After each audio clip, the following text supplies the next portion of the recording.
Hello, welcome to the Ascent of Mount Carmel YouTube channel.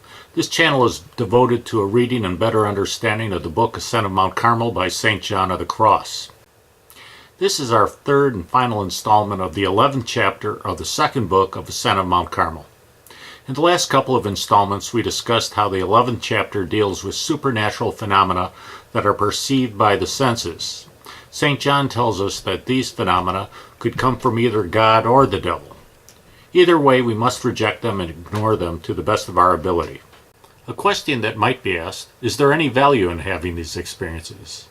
After all, we have to reject them anyways. But as we discussed in the last installment, there is great value in rejecting these, because in doing so we are likely to receive greater graces from God. However, there is another benefit. But before discussing this, I should note that if you've read this far into the book, you more than likely do have absolute faith in the existence of God. However, it's also a great thing to experience a tangible phenomenon that reinforces your belief. Even if the phenomenon comes from the devil, it confirms the existence of God, because if there is a devil, there must be a God. Though we must reject the desire for the phenomena, we can always remember it in our darkest moments. And yes, we know there is a God. It should also be noted that since the occurrence of these phenomena is usually linked to praying in front of the Eucharist or being experienced at the Holy Sacrifice of the Mass, it helps reinforce the fact that the Catholic God is the true God, and having this knowledge is priceless.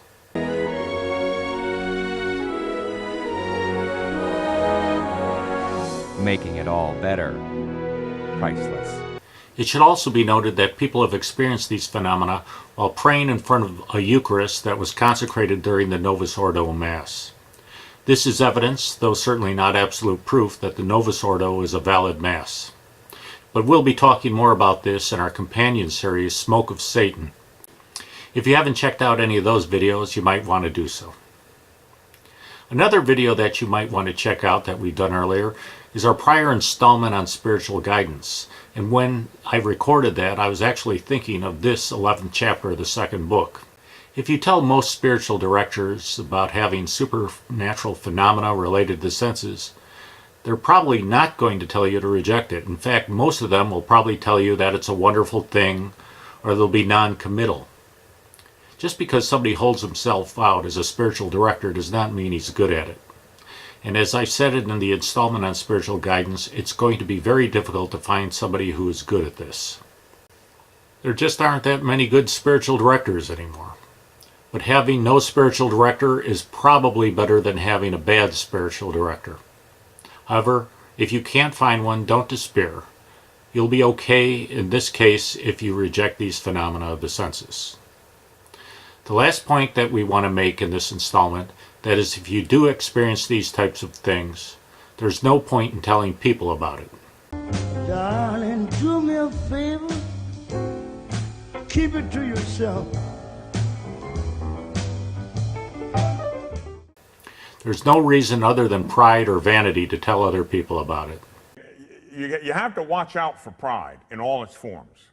So I remember one time going to my spiritual director and I was feeling kind of pretty good that, hey man, I'm a saint in process here. You know, wow, look at this. I'm having all these spiritual experiences, you know, like, you know, saints, Padre Pio and everything. Yeah, wow. If you do try to tell other people, they're probably just going to think you're crazy, or they'll think that you're suffering from some sort of brain tumor. However, if you can find a spiritual director, this is something that you should discuss with him. And you might also want to mention it to your spouse, because you are of one flesh and you should be able to discuss everything with one another. So that's all we have for today. This is just a short video. We'll be back next week on the next chapter, the 12th chapter. In the meantime, please pray for the church. Don't tell your mother, don't tell your father, don't tell your sister, and don't mention it to your brother, please, darling. You just keep it all to yourself. I don't want you to tell nobody, and don't mention it to no one else.